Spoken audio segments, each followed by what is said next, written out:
All-Star 2026, the starters were just revealed.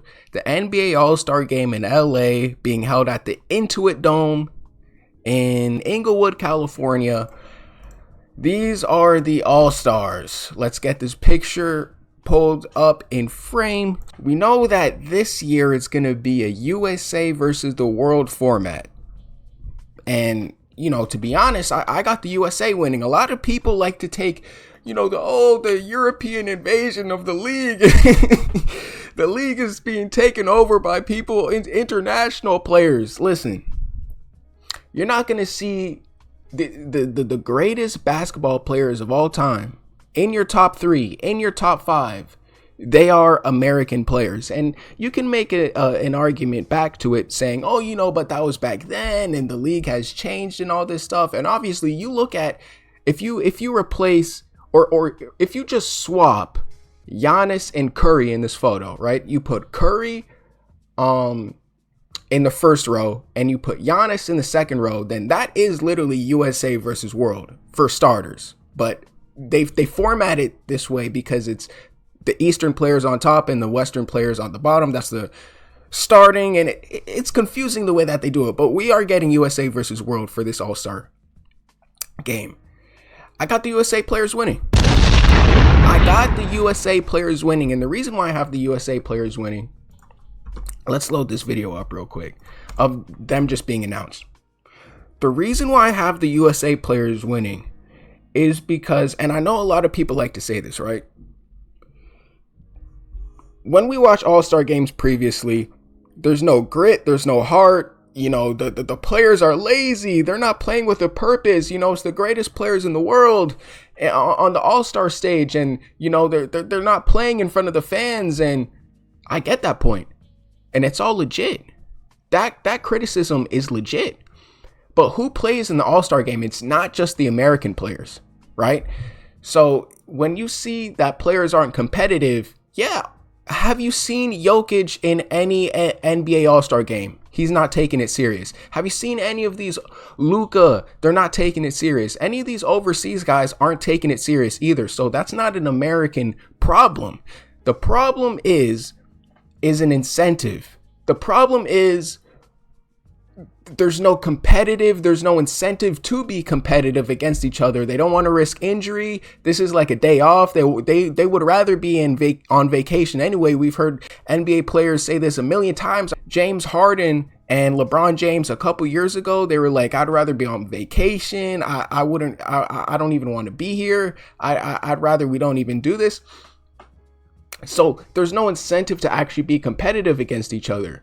Now there is, and we're going to see how it plays out, because I'm still not sure that they're going to go completely crazy against each other. But when you inflict a spirit or a culture of unity, aka it's our country versus theirs, it's us versus them, and you have people's countries on the line. You have the pride of your country on the line. The overseas players have something to prove. We're the best right now. The American players have something to prove. We're not going anywhere. The American players have something to prove. We're the best right now. That's the incentive right there. So it's going to be very interesting. And I don't think that they're going to go 100% against each other, right? But from the format of countries versus for America versus the world, you know, you had Noah Lyles a couple years ago saying, watch the NBA finals and they have world champion on their head. World champion of what? You know, the world champions of what? And then what happened after that? NBA players went crazy after that post. There is a pride, and you can't lie to yourself when you say this. There is a sense of pride. When Noah Lyles said the world champions of what did the USA players do? They reacted on social media. They had that hand over the head emoji. You know, what is this guy talking about? And then what did they do? They formed at the Olympics. And we all know Americans are the best basketball players in the world. Nobody's beating Americans in basketball globally. We see it during the Olympics. We have the best basketball players, right? So it's going to be very interesting.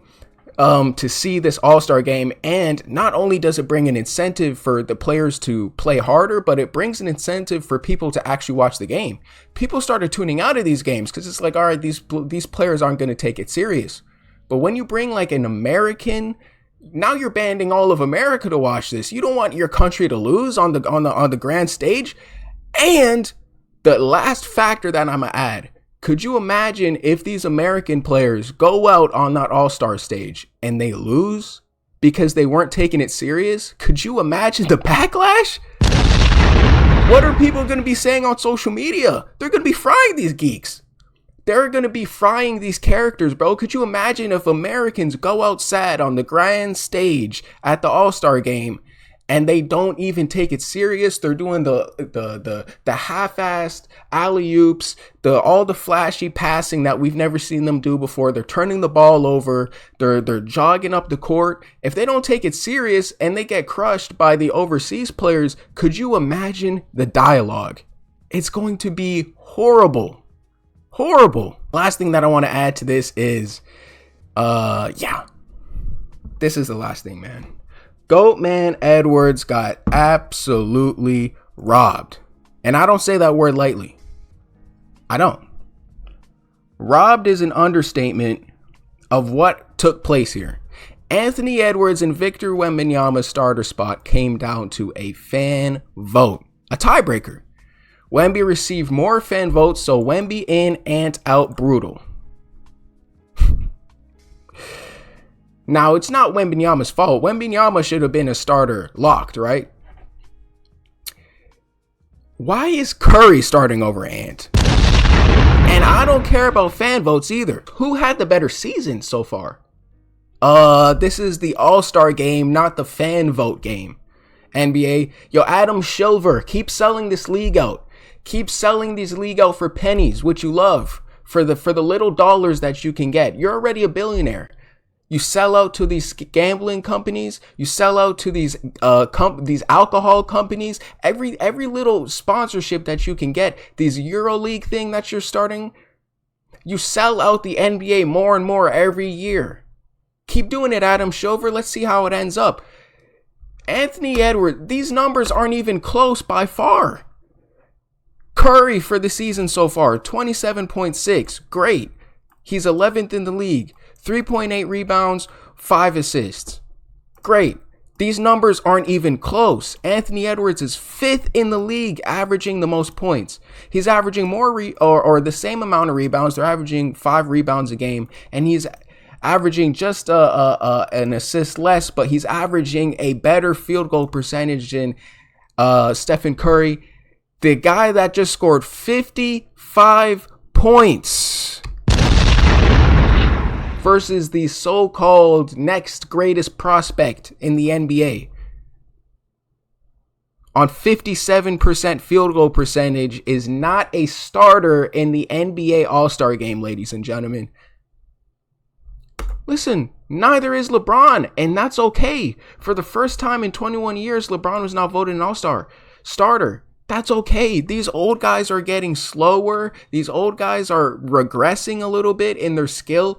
We can admit that, bro. We don't need Kevin Durant, Curry, and LeBron starting in the All-Star game anymore. We don't need it. These young guys are taking over. It's not bad to admit it or even show it, Adam Silver. It's not bad to accept what's going on in the NBA. Anthony Edwards is a better player than Stephen Curry in 2026. Is anybody shocked? Is anybody surprised that I said that? No, because it's the truth.